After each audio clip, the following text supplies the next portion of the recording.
Hello বন্ধুরা, আজকে আমি একটা নতুন আর্ট নিয়ে চলে এসেছি। আমি এই কার্ভিং জেল দিয়ে করা বিউটিফুল বাটারফ্লাই আর্টটা কিভাবে করলাম সেটাই তোমাদের সঙ্গে শেয়ার করব। তো তোমরা আমার সাথে থাকো আর স্টেপ বাই স্টেপ দেখতে থাকো। ফার্স্টলি আমি এখানে একটা নিউড বেস কালার দিয়ে, পিঙ্কের ওপর একটা বেস কালার দিয়ে আমি পলিশটা পরিয়ে নিচ্ছি ভালো করে।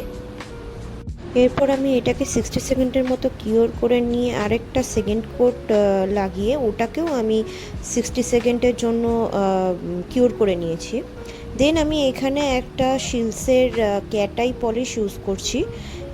এই ক্যাটাই পলিশটার যদি কারোর নাম্বার লাগে, আমি কি কালার ইউজ করছি সেটার জন্য আমাকে কমেন্ট করতে পারো, আমি কমেন্টে কিন্তু তোমাদের নাম্বারটা জানিয়ে দেবো।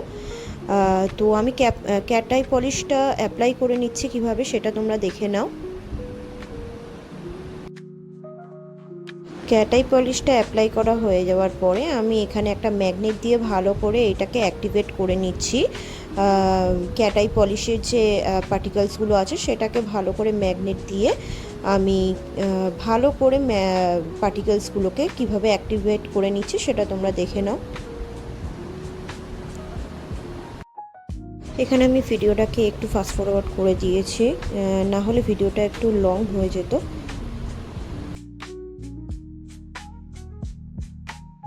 এবারে আমি একটা হোয়াইট কার্ভিং জেল নিয়ে আমি ওপর নিচ করে কার্ভিং জেলটা এইভাবে বসিয়ে নিচ্ছি।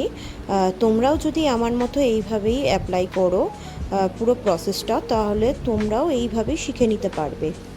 দেন আমি ওপর নিচ করে বসিয়ে নেওয়ার পরে আমি একটা কার্ভিং জেলের টুলস নিয়ে, কার্ভিং জেল পুশার টাইপের একটা টুলস নিয়ে ওটাকে আমি কিভাবে বাটারফ্লাইয়ের আকার দেব তোমরা দেখতে থাকো।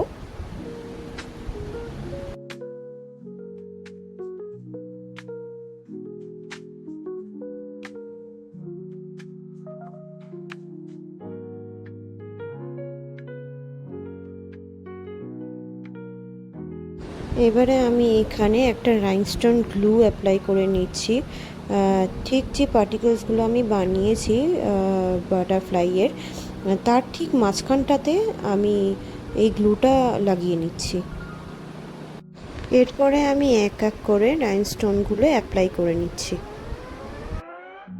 এরপরে আমি বাটারফ্লাইয়ের ওপরে শ্যুটটা করার জন্য গোল্ডেন বলস দিয়ে আমি ওটা অ্যাপ্লাই করে নিচ্ছি।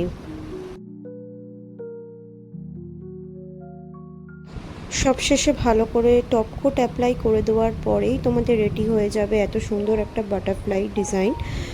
তোমরাও চাইলে বাড়িতে এই ডিজাইনটা ট্রাই করতে পারো। আর ভালো লাগলে অবশ্যই আমার এই ভিডিওটাতে লাইক করো। আর এরকম নতুন নতুন ভিডিও পেতে গেলে ফলো করতে ভুলো না।